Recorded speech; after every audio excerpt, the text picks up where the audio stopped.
ആരോഗ്യ വിചാരം. ആകാശവാണി കവരത്തി നിലയം അവതരിപ്പിക്കുന്ന ആരോഗ്യ ബോധവൽക്കരണ പരിപാടി. ആകാശവാണി കവരത്തിയുടെ ആരോഗ്യ വിചാരം എന്ന പരിപാടിയിലേക്ക് എല്ലാ പ്രിയ ശ്രോതാക്കളെയും സ്വാഗതം ചെയ്യുന്നു.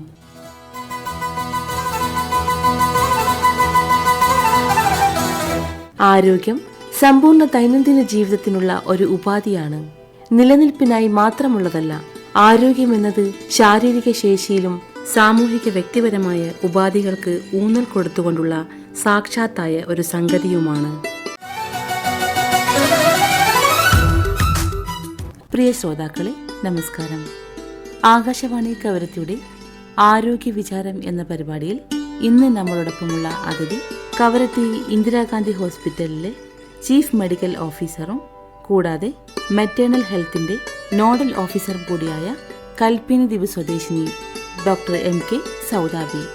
ലോക മുലയൂട്ടൽ വാരത്തിന്റെ പ്രാധാന്യം എന്ന വിഷയത്തെക്കുറിച്ച് സംസാരിക്കുന്നു. നമസ്കാരം ഡോക്ടർ. നമസ്കാരം. നമ്മളിപ്പോൾ സംസാരിക്കാൻ പോകുന്നത് ലോക മുലയൂട്ടൽ വാരത്തിന്റെ പ്രാധാന്യം എന്ന വിഷയത്തെക്കുറിച്ചാണല്ലോ. അതെ. എന്താണ് ഈ വർഷത്തെ ലോക മുലയൂട്ടൽ വാരത്തിന്റെ പ്രമേയം എന്ന് പറഞ്ഞാൽ? അതിനെക്കുറിച്ച് നമ്മുടെ ശ്രോതാക്കൾക്ക് വേണ്ടി ഒന്ന് വിശദീകരിക്കാമോ? തീർച്ചയായും. Breastfeeding for a sustainable start in life, strengthen what works. ഇതാണ് ഈ വർഷത്തെ പ്രമേയം. അതായത് സുസ്ഥിരമായ ജീവിതത്തിൻ്റെ മികച്ച തുടക്കത്തിന് മുലയൂട്ടൽ, ഫലപ്രദമായ പിന്തുണാ സംവിധാനങ്ങൾ കൂടുതൽ ശക്തിപ്പെടുത്താം എന്നതാണ് ഈ വർഷത്തെ ലോക മുലയൂട്ടൽ വാരത്തിൻ്റെ പ്രമേയം. ഈ മുലയൂട്ടൽ എന്ന് പറഞ്ഞാൽ നമ്മുടെ ഏറ്റവും പ്രാധാന്യം അർഹിക്കുന്ന ഒന്നാണ്. എന്താണ്, എത്ര സമയത്തിനുള്ളിലാണ് നമ്മൾ മുലയൂട്ടൽ ആരംഭിക്കേണ്ടത് ഒരു പ്രസവത്തിന് ശേഷം? അതെ, സാധാരണ പ്രസവമാണെങ്കിൽ 1 മണിക്കൂറിനുള്ളിൽ തന്നെ മുലയൂട്ടൽ ആരംഭിക്കണം. ജനിച്ച് ആദ്യ 1 മണിക്കൂറിനുള്ളിൽ മുലയൂട്ടൽ ആരംഭിക്കണമെന്നാണ്. കാരണം കുഞ്ഞിന് കൊളോസ്ട്രം എന്ന ആദ്യ പാല് ലഭിച്ചിട്ടുണ്ട് എന്ന് ഉറപ്പുവരുത്താനും അത് മുലയൂട്ടൽ വഴിയുള്ള ഗുണങ്ങൾ നമ്മളിനി തുടർച്ചയായിട്ട് നമ്മൾ സെർച്ച് ചെയ്യാൻ പോവുകയാണ്. അപ്പോൾ അതുകൊണ്ട് ഏറ്റവും വേഗത്തിൽ എത്രയും പെട്ടെന്ന് മുലയൂട്ടൽ ആരംഭിക്കുന്നതാണ് നല്ലത്. 1 മണിക്കൂറിനുള്ളിൽ എന്നാണ് സാധാരണ നമ്മൾ പറയാറുള്ളത്. നമുക്ക് ആ ഫസ്റ്റ് വരുന്ന പാലെന്ന് പറയുന്നൊരു മഞ്ഞ നിറത്തിലുള്ള പാലാണെന്ന് പറയുന്നു. അതിന് വളരെ പ്രാധാന്യം അർഹിക്കുന്ന ഒരു പാലാണ് എന്നാണ് പറയാറുള്ളത്. തീർച്ചയായും. പൊതുവെ എന്താണ് അത് പ്രാധാന്യം അർഹിക്കുന്നു എന്ന് പറയുന്നത്? അതെ, മഞ്ഞ നിറത്തിൽ ആദ്യമായി ഊറി വരുന്ന പാലിനെയാണ് നമ്മൾ കൊളോസ്ട്രം എന്ന് പറയുന്നത്. അത് കുഞ്ഞിൻ്റെ ആദ്യ പ്രതിരോധ കുത്തിവയ്പ്പ് പോലെ തന്നെയാണ്. കാരണം അതിൽ ധാരാളം ആൻറ്റിബോഡികളും രോഗപ്രതിരോധ ഘടകങ്ങളും പോഷകങ്ങളും അടങ്ങിയിട്ടുണ്ട്. അത് കുഞ്ഞിനെ പല വിധത്തിലുള്ള അണുബാധകളിൽ നിന്ന് സംരക്ഷിക്കും. അതുകൊണ്ടാണ് ഇത്രയും നമ്മൾ അതിന് ഇമ്പോർട്ടൻ്റ് കൊടുക്കുന്നത്. മാത്രമല്ല പ്രീലാക്റ്റിയൽ ഫീഡ് എന്ന് പറയുന്നുണ്ട്. കാരണം മുലപ്പാൽ കൊടുക്കുന്നതിന് മുമ്പ് നമ്മൾ കൊടുക്കുന്ന തേന്, സംസം വെള്ളം, അതുപോലെ പൊന്നരച്ച് കൊടുക്കുക, ഈത്തപ്പഴം അരച്ച് കൊടുക്കുക തുടങ്ങിയ അതെല്ലാം അതുപോലുള്ള പ്രീലാക്റ്റിയൽ ഫീഡ് കൊടുക്കുക വഴി കുഞ്ഞിന് പലതരത്തിലുള്ള അണുബാധകളും ഉണ്ടാവാറുണ്ട്. അത് തടയുന്നതിന് വേണ്ടിയാണ് നമ്മൾ ആദ്യമായിട്ട് നേരത്തെ പറഞ്ഞ പോലെ ജനിച്ച് മണിക്കൂറുകൾക്കുള്ളിൽ തന്നെ കുഞ്ഞിന് മുലയൂട്ടൽ ആരംഭിക്കണം എന്ന് പറയുന്നത്. അപ്പോൾ ഈ കൊളോസ്ട്രം കിട്ടിയിട്ടുണ്ടെന്ന് ഉറപ്പ് വരുത്തുകയും കൂടിയാണ് നമ്മുടെ ഉദ്ദേശം. ഒരു കുഞ്ഞ് ജനിച്ച് കഴിഞ്ഞിട്ട് ഒരു 6 മാസം കഴിഞ്ഞിട്ട് പാൽ കൊടുത്തതിന് ശേഷമാണ് വേറെ എന്തെങ്കിലും കൊടുക്കണം എന്ന് പറയുന്നത്. അതെന്തുകൊണ്ടാണ് അങ്ങനെ പറയുന്നത്? ആദ്യ 6 മാസം വെറും പാല് മാത്രമാണ് കുഞ്ഞിന് കൊടുക്കേണ്ടത്. കാരണം ആദ്യത്തെ കുഞ്ഞിൻ്റെ വളർച്ചയ്ക്ക് ആവശ്യമായ എല്ലാ ഘടകങ്ങളും അതിൽ അടങ്ങിയിട്ടുണ്ട്. പോഷകങ്ങൾ മുതൽ വെള്ളം മുതൽ എല്ലാം. അപ്പോൾ അതുകൊണ്ട് തന്നെ കുഞ്ഞിന് ശരിയായ രീതിയിലുള്ള വളർച്ച ഉറപ്പ് വരുത്തുന്നതിനും രോഗപ്രതിരോധ ശക്തി ലഭിക്കുന്നതിനും 6 മാസം വരെ പാല് മാത്രം കൊടുത്താൽ മതി. ഇടയ്ക്കിടയ്ക്ക് വെള്ളം കൊടുക്കേണ്ടതോ വേറെ എന്തെങ്കിലും കട്ടിയാഹാരം കൊടുക്കേണ്ടതോ ആവശ്യമൊന്നുമില്ല. നമ്മളിപ്പോൾ കുഞ്ഞിൻ്റെ കാര്യം പറഞ്ഞു അല്ലേ, കുഞ്ഞിന് പാല് കൊടുക്കുന്നത് മൂലം ഒരുപാട് പ്രതിരോധ ശേഷി കിട്ടുന്നുണ്ടെന്നൊക്കെ പറഞ്ഞു. അതേപോലെ തന്നെ ഈ മുലയൂട്ടുന്ന അമ്മമാർക്ക് അവർക്ക് ഒരുപാട് ആരോഗ്യ ഗുണങ്ങൾ ഉണ്ടാവും എന്ന് പറയുന്നല്ലോ. എന്തുകൊണ്ടാണ് അതങ്ങനെ പറയുന്നത്? അതാണ് ഞാൻ നേരത്തെ പറഞ്ഞിരുന്നത്, സൂചിപ്പിച്ചത് തന്നെ കുറച്ച് മുമ്പ്. പ്രസവാനന്തര രക്തസ്രാവം കുറയ്ക്കും. അതുപോലെ ഗർഭാശയം വേഗത്തിൽ സാധാരണ നിലയിലാവും. സ്തനത്തിനുണ്ടാകുന്നത് അണ്ഡാശയത്തിനുണ്ടാകുന്ന ക്യാൻസറുകളുടെ സാധ്യത കുറയും. അമ്മയും കുഞ്ഞും തമ്മിലുള്ള സ്നേഹബന്ധം കൂടുതൽ സുശക്തമാവും. പ്രസവാനന്തര ഭാരം കുറയ്ക്കാൻ സഹായിക്കും. കാരണം ഇതിപ്പോൾ ഞാൻ കുറച്ചുകൂടെ എലാബറേറ്റ് ചെയ്ത് പറയുവാണെങ്കിൽ പ്രസവാനന്തര രക്തസ്രാവം കുറയുന്നതെന്ന് പറയുന്നത് നമ്മളിപ്പം ജനിച്ച ഉടനെ ലേബർ റൂമിൽ വെച്ച് തന്നെ കുഞ്ഞിന് മുലയൂട്ടൽ ആരംഭിക്കുകയാണെങ്കിൽ നമ്മുടെ യൂട്രസ് പെട്ടെന്ന് സങ്കോചിക്കുകയും മറുപിള്ളയെല്ലാം പെട്ടെന്ന് ഗർഭാശയ ഭിത്തിയിൽ നിന്ന് ഇളകി വരാനുള്ള സാധ്യത വളരെ കൂടുതലാണ്. പെട്ടെന്ന് അതുപോലെ പ്രസവാനന്തരം ഉണ്ടാകുന്ന രക്തസ്രാവം കുറയ്ക്കുവാനും ഇതുകൊണ്ട് കഴിയും. അതുപോലെ നമ്മൾ ഗർഭാശയം നമുക്കറിയാം ഒരു പ്രഗ്നൻസി പീരീഡിൽ അതിൻ്റെ പല മടങ്ങ് വലിപ്പം പ്രാപിക്കാറുണ്ട്. അത് ചുരുങ്ങി സാധാരണ നമ്മുടെ ഒരു മുഷ്ടിയുടെ അത്രയും വലിപ്പത്താണ് സാധാരണ ഒരു ഗർഭാശയം ഉള്ളത്. അത്രയും സങ്കോചിച്ച് അത്രയും എത്തണമെങ്കിൽ കുറച്ച് സമയം എടുക്കും. അപ്പോൾ ഇതിനെല്ലാം മുലയൂട്ടൽ വഴി പെട്ടെന്ന് തന്നെ പൂർവ്വസ്ഥിതിയിൽ വരാൻ സാധിക്കും. അതുപോലെ നമ്മുടെ സനങ്ങൾക്കും അണ്ഡാശയങ്ങൾക്കും ഉണ്ടാകുന്ന ക്യാൻസറുകൾ അതിൻ്റെ സാധ്യത അതുപോലെ കുറയ്ക്കും. പിന്നെ നമ്മൾ ഒരു ഗർഭകാലത്ത് നമ്മൾ ഏകദേശം ഒരു 10 കിലോ തൂക്കം കൂടും. അപ്പോൾ ആ തൂക്കം കുറഞ്ഞ് നമ്മുടെ പഴയ രീതിയിലുള്ള തൂക്കത്തിലേക്ക് വന്നെത്താനും ഇത് നമുക്ക് മുലയൂട്ടലിലൂടെ സാധിക്കും. കാരണം ധാരാളം കലോറി നമുക്ക് മുലയൂട്ടലിലൂടെ നഷ്ടമാകാറുണ്ട്. ഈ സിസേറിയൻ പ്രസവത്തിന് ശേഷം മുലയൂട്ടൽ എങ്ങനെ വിജയകരമായി ആരംഭിക്കാം? അതെ, സിസേറിയൻ കഴിഞ്ഞ് കഴിഞ്ഞ ഉടനെ എൻ്റെ മുലയൂട്ടൽ ചിലപ്പോൾ സാധ്യമാവാറില്ല. കാരണം അനസ്തേഷ്യയിൽ നിന്ന് റിക്കവറിയിലായി വരുന്ന ശേഷമാണ് നമ്മൾ സാധാരണ മുലയൂട്ടൽ ആരംഭിക്കുന്നത്. അത് എത്ര പെട്ടെന്ന് നമ്മൾ അനസ്തേഷ്യയിൽ നിന്ന് റിക്കവറിയായി വരുന്നുണ്ടോ ഉടനെ തന്നെ നമ്മൾ മുലയൂട്ടൽ ആരംഭിക്കും. അപ്പോൾ അതിനിപ്പം ചിലപ്പോൾ അവർക്ക് സ്വയം പാല് കുടിപ്പിക്കാൻ കഴിഞ്ഞെന്ന് വരില്ല. അപ്പോൾ നമ്മുടെ ആരോഗ്യ പ്രവർത്തകരോ ബന്ധുക്കളോ അവർ കുഞ്ഞിനെ മുലയൂട്ടാൻ വേണ്ടി അവർ സഹായിക്കാറാണ് ചെയ്യാറ്. അതിന് ശരിയായ പൊസിഷനിൽ ലാച്ചിങ് നമ്മൾ ഉറപ്പുവരുത്തണം. ഈ മുലയൂട്ടുമ്പോൾ എന്താണ് ലാച്ചിങ് എന്ന് പറഞ്ഞാൽ? ലാച്ചിങ് സാധാരണ മുലക്കണ്ണിയും കുഞ്ഞിൻ്റെ വായും തമ്മിലുള്ള ഒരു ബന്ധം, ഒരു ശരിയായ രീതിയിലുള്ള ഒരു പൊസിഷനിങ് ആണ് നമ്മൾ ലാച്ചിങ് എന്ന് പറയേണ്ടത്. സാധാരണ നമ്മൾ കുഞ്ഞിനെ പാല് കുടിപ്പിക്കുമ്പോൾ നിപ്പിൾ അഥവാ മുലക്കണ്ണി വായുടെ അകത്തുണ്ടെന്ന് നമ്മൾ ഉറപ്പുവരുത്തണം.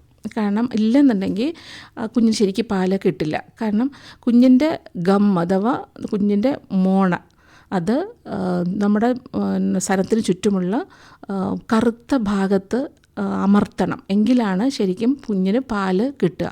അല്ലാതെ വെറും മുലക്കണ്ണി മാത്രം അതാ നിപ്പിൾ മാത്രം നമ്മൾ വെച്ച് കൊടുക്കുകയാണെങ്കിൽ അതിന് ശരിയായ പാല് കിട്ടുകയില്ല. മാത്രമല്ല കുഞ്ഞിന് കിട്ടുന്നതെല്ലാം മുഴുവനും ഗ്യാസുമായിരിക്കും. അപ്പോൾ ഗ്യാസ് കിട്ടുന്നത് കുറച്ച് ശരിയായ രീതിയിൽ കുഞ്ഞിന് പാല് കുടിപ്പിക്കണം. അതാണ് നമ്മൾ ലാച്ചിങ് കൊണ്ട് ഉദ്ദേശിക്കുന്നത്. ഈ ലാച്ചിങ് ശരിയാവണം എന്നുണ്ടെങ്കിൽ നമ്മൾ ഇരുന്ന് തന്നെ കുഞ്ഞിന് പാല് കുടിപ്പിക്കണം. ഇല്ലാന്നുണ്ടെങ്കിൽ കുഞ്ഞിന് ശരിക്കും പാല് കിട്ടില്ല. മാത്രമല്ല മുലക്കണ്ണി വിണ്ടുകീറാനും സാധ്യതയുണ്ട്. ഇപ്പോൾ നമ്മൾ മുലയൂട്ടുന്നതിനെ കുറിച്ച് കുറച്ച് കാര്യങ്ങൾ സംസാരിച്ചു അല്ലേ? അതേപോലെ തന്നെ ഈ ജോലി ചെയ്യുന്ന അമ്മമാർക്ക് പൊതുവെ മുലയൂട്ടുന്നത് ഒരുപാട് തടസ്സങ്ങൾ വരാറുണ്ട് അല്ലേ? ഈ തടസ്സങ്ങൾ നീക്കി നമുക്ക് മുലയൂട്ടൽ തുടരാൻ എന്തെങ്കിലും മാർഗമുണ്ടോ?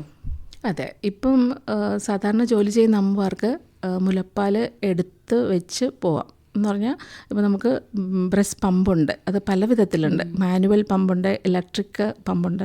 അപ്പം അവരിപ്പോൾ ജോലി ചെയ്യുമ്പോൾ തന്നെ ഒരു വീട്ടിൽ ജോലി ചെയ്യുമ്പോൾ തന്നെ അവർക്കത് ഓപ്പറേറ്റ് ചെയ്യാനും മുലപ്പാൽ എടുത്ത് വെക്കാനും പറ്റും. നമ്മൾ ഫ്രിഡ്ജിൽ വെച്ച് സൂക്ഷിക്കുകയാണെങ്കിൽ 4 ദിവസം വരെ നമ്മുടെ റെഫ്രിജറേറ്ററിൽ അത് വെക്കാം. പക്ഷേ നമ്മൾ ഡോറിൽ വെക്കരുത്. ഫ്രിഡ്ജിൻ്റെ അകഭാഗത്ത് ഉൾഭാഗത്തേക്ക് നീക്കി വെക്കണം എന്നുള്ളതാണ്. ഇനി അത് പുറത്താണ് വെക്കുന്നുണ്ടെങ്കിൽ നമുക്കത് 4 മണിക്കൂറിൽ വരെ നമുക്ക് പുറത്ത് വെക്കാം. ഇനി ഫ്രിഡ്ജിനകത്ത് വെച്ചിട്ട് നമ്മൾ തോയ് ഇതെന്ന് പറയും. എന്ന് പറഞ്ഞാൽ അതിൻ്റെ ആ തണുപ്പ് മാറ്റുന്നത്. അതിപ്പോൾ നമ്മൾ ചൂടാക്കരുത്. മുലപ്പാലെടുത്ത് അത് വാം വാട്ടറിൽ നല്ല തിളച്ച വെള്ളമല്ല, ഇളം ചൂടുള്ള വെള്ളത്തിൽ ഈ മുലപ്പാൽ സൂക്ഷിച്ച് വെച്ചിരിക്കുന്ന ബോട്ടിൽ ഇറക്കി വെച്ചാണ് നമ്മൾ തോയ് ചെയ്യുന്നത്. അപ്പം അങ്ങനെ എടുത്ത് വെച്ച് ഇവർക്ക് ജോലിക്ക് പോകുന്ന അമ്മമാർക്ക് അത് ചെയ്യാം. പിന്നെ എല്ലാ സ്ഥലത്തും ബ്രസ്റ്റ് ഫീഡിങ് കോർണർ ഉണ്ടാവുന്നത് നല്ലതാണ്. എല്ലാ ഓഫീസിലും അത് നമ്മൾ എൻ്റർടൈൻ ചെയ്യേണ്ടത് തന്നെയാണ്. അപ്പം അങ്ങനെയാകുമ്പോൾ നമ്മുടെ ഇപ്പോൾ ഇവിടെ 7-8 കിലോമീറ്ററിലേ ഉള്ളൂ നമ്മുടെ ഒരു ദ്വീപ് എന്ന് പറയുന്നത്. അപ്പോൾ അവിടെ നമുക്ക് എന്തായാലും കുഞ്ഞിനെ എത്തിച്ച് മുലപ്പാൽ കുടിപ്പിക്കാവുന്നതേ ഉള്ളൂ. അത് എടുത്ത് വെച്ച് ഇരിക്കുന്നതിനേക്കാളും എനിക്ക് തോന്നുന്നു അതാണ് കുറച്ചുകൂടെ നല്ലത് എന്നാണ് തോന്നുന്നത്. ചില അമ്മമാർ പറയും ഈ മുലപ്പാൽ കുട്ടികൾ കുടിക്കുന്ന സമയത്ത് കുട്ടികൾക്ക് മതിയാവുന്നില്ല, അല്ലെങ്കിൽ അത് കിട്ടുന്നില്ല എന്നൊക്കെ പറയും. അതിനെന്തൊക്കെ കാരണങ്ങളാണുള്ളത്? അത് ഇപ്പോൾ മുലപ്പാൽ മതിയാവുന്നില്ല എന്ന് നമുക്ക് മനസ്സിലാവുന്ന ചിലപ്പം കുഞ്ഞ് കരയും, ഭയങ്കരമായിട്ട് കരയും. അപ്പോൾ അത് മതിയാവാഞ്ഞിട്ടായിരിക്കില്ല, മിക്കവാറും പൊസിഷനിങ് ശരിയാവാതെ കുഞ്ഞിന് ശരിയായ രീതിയിലുള്ള മുലപ്പാൽ കിട്ടാഞ്ഞിട്ടായിരിക്കും. അപ്പം രണ്ടാമത് തൂക്കക്കുറവ് പറയും, തൂക്കം കൂടുന്നില്ല എന്നുള്ളത്. അതും ചിലപ്പം അത് 2 കാര്യങ്ങൾ ഞാൻ പറയാം. ഒന്ന്, നമ്മൾ ലാച്ചിങ്, ഞാൻ നേരത്തെ പറഞ്ഞ പോലെ ലാച്ചിങ് ശരിയായ രീതിയിൽ ചെയ്യുക. 2, പാല് കുടിപ്പിക്കുമ്പം ഒരു സ്ഥലത്തിൽ നിന്ന് തന്നെ ഒരു 10-15-20 മിനിറ്റോളം ഒരു സ്ഥലത്ത് തന്നെ കുടിപ്പിക്കുക. അങ്ങനെ ആകുമ്പം ഫോർമിൽക്കും ഹിൻഡ് മിൽക്കും കിട്ടും. കാരണം ഫോർമിൽക്കിൽ അത് കുഞ്ഞിൻ്റെ ദാഹം ശമിപ്പിക്കുകയുള്ളൂ, അതിലുള്ളത് വെള്ളവും ഗ്ലൂക്കോസും മാത്രമേ ഉള്ളൂ. അപ്പോൾ ഹിൻഡ് മിൽക്കിലാണ് കൂടുതലും പ്രോട്ടീനും ഫാറ്റും ഉള്ളത്. അപ്പോൾ ഹിൻഡ് മിൽക്ക് കൊടുക്കുമ്പോഴാണ് ശരിക്കും കുഞ്ഞിന് തൂക്കം കൂടുക. നമ്മൾ ഒരു സൈഡിൽ നിന്ന് കുടിപ്പിച്ച് ഉടനെ തന്നെ മറ്റേ സൈഡിലേക്ക് തിരിച്ചിടുമ്പം അവർക്ക് വീണ്ടും കിട്ടുന്നത് ഫോർമിൽക്കായിരിക്കും. വെള്ളം മാത്രമേ കിട്ടൂ, ഗ്ലൂക്കോസും അതുള്ള മാത്രമേ കിട്ടുള്ളൂ, ഫാറ്റ് കിട്ടില്ല. അപ്പോൾ ഒരു പ്രാവശ്യം നമ്മൾ പാല് കുടിപ്പിക്കുമ്പോൾ ഒരു സ്ഥലത്ത് നിന്ന് തന്നെ കംപ്ലീറ്റ് കുടിപ്പിച്ച് കഴിഞ്ഞിട്ട് അടുത്ത പ്രാവശ്യം കുടിപ്പിക്കുമ്പോൾ മറ്റേ സ്ഥലത്ത് നിന്ന് കുടിപ്പിക്കുക. അതാണ് ഉചിതം. അങ്ങനെ ചെയ്യുമ്പോഴും ശരിക്കും പാല് കിട്ടും. ഇനി മുലപ്പാൽ മതിയാകാതെ വരുന്നത് ചിലപ്പോൾ അവർ നന്നായിട്ട് വെള്ളം കുടിക്കാത്തതായിരിക്കും, നന്നായിട്ട് ഭക്ഷണം കഴിക്കാത്തതായിരിക്കും. അപ്പോൾ അങ്ങനെ എന്തെങ്കിലും ഉണ്ടെങ്കിൽ അതൊന്ന് കഴിക്കുന്നുണ്ടെന്ന് ഉറപ്പ് വരുത്തുക. അങ്ങനെയാണെങ്കിൽ സാധാരണ എല്ലാവർക്കും, എല്ലാ അമ്മമാർക്കും പാല് കിട്ടും. സാധാരണ നമ്മളിങ്ങനെ പറയാറുണ്ട്, മുലയൂട്ടുന്ന അമ്മമാർ ഭക്ഷണത്തിലും അതുപോലെ ജീവിതശൈലിയിലും ഒരുപാട് കാര്യങ്ങൾ ശ്രദ്ധിക്കണം എന്ന് പറയുന്നുണ്ട്. എന്തൊക്കെ കാര്യങ്ങളാണ് ശ്രദ്ധിക്കേണ്ടത്? ഒന്ന്, സമീകൃത ആഹാരം കഴിക്കുക. അവരുടെ ആഹാരം സമീകൃതമായിരിക്കണം. ധാരാളം വെള്ളം കുടിക്കണം, ആവശ്യത്തിന് വിശ്രമിക്കണം. പിന്നെ പുകവലി, മദ്യപാനം, അങ്ങനെയുള്ള ദുശ്ശീലങ്ങൾ ഒഴിവാക്കണം. ഇതുപോലുള്ള കാര്യങ്ങൾ ശ്രദ്ധിച്ചാൽ മതി. ഇലക്കറികൾ, അതുപോലെ മാംസങ്ങൾ കൂടുതൽ കഴിക്കുക. ഇവർ ശരിക്കും 2 പേർക്കുള്ള ഭക്ഷണം കഴിക്കുമെന്ന് ഞാൻ പറയും. അതെ, 2 പേർക്കുള്ള ഭക്ഷണം കഴിക്കണം. അങ്ങനെ കാരണം ഭക്ഷണം കുറച്ച് കൂടുതൽ കഴിക്കണം. വെള്ളം നന്നായിട്ട് കുടിക്കണം. കഞ്ഞി, നമ്മൾ പറയും ഊറ്റിയ കഞ്ഞി, തെളി നമ്മുടെ ഭാഷയിൽ പറഞ്ഞ, അതെല്ലാം കുടിക്കുന്നതെല്ലാം നല്ലതാണ്. ഇഷ്ടംപോലെ വെള്ളം കുടിക്കട്ടെ. സാധാരണ മുലയൂട്ടുന്നവരോട് ചില പ്രശ്നങ്ങൾ വരാറുണ്ടല്ലേ? പ്രധാന പ്രശ്നങ്ങൾ എന്തൊക്കെയാണ്, അതൊന്ന് വിശദീകരിക്കാം. അതെ, സാധാരണ വരുന്നത് ഞാൻ നേരത്തെ പറഞ്ഞ പോലെ മുലക്കണ്ണ വേദന, വിണ്ട് പൊട്ടൽ, അതാണ് ശരിക്കും ലാച്ചിങ് ഉറപ്പാക്കുക എന്ന് പറയുന്നത്. അപ്പോൾ പല പൊസിഷനും നമുക്ക് അഡോപ്റ്റ് ചെയ്യാം പാല് കുടിപ്പിക്കാൻ. അത് ഏറ്റവും ബെസ്റ്റ് നമ്മൾ കയ്യിൽ വെച്ചുകൊണ്ട് കുഞ്ഞിനെ പാല് കുടിപ്പിക്കുന്നതാണ്. നമ്മൾ കയ്യിൽ നമ്മുടെ എൽബോ എന്ന് പറഞ്ഞാൽ നമ്മുടെ ജോയിൻ്റ്, കൈയുടെ ജോയിൻ്റ് ഉണ്ടല്ലോ, എൽബോ ജോയിൻ്റ്, അവിടെ കുഞ്ഞിൻ്റെ തല വെച്ചിട്ട് കൈ താഴെ നിന്ന് സപ്പോർട്ട് ചെയ്ത് കൊടുക്കുക സ്ഥലം. അല്ലാതെ 2 വിരൽ വെച്ച് നമ്മൾ മുലക്കണ്ണി മാത്രം കൊടുക്കുന്ന ശീലം ഒഴിവാക്കുക. അങ്ങനെ കൊടുക്കുമ്പം കുഞ്ഞിന് ഒരിക്കലും ശരിയായ രീതിയിലുള്ള പാല് കിട്ടില്ല.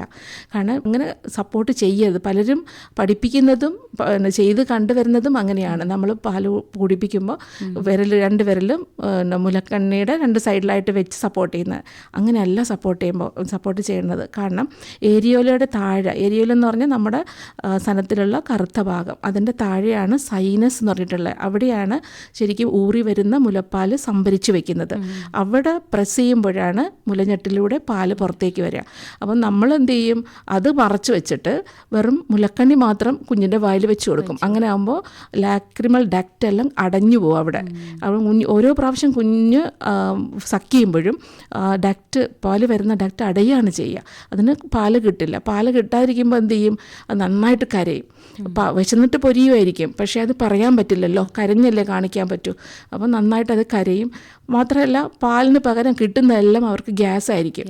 അപ്പം അങ്ങനെ ആകുമ്പോൾ വയറിലും ബുദ്ധിമുട്ടായിരിക്കും. അതുകൊണ്ട് രാത്രിയെന്നല്ല പകലെന്നല്ല ഫുൾ ടൈം അത് കരച്ചിലായിരിക്കും. അതൊന്ന് ശ്രദ്ധിക്കുക.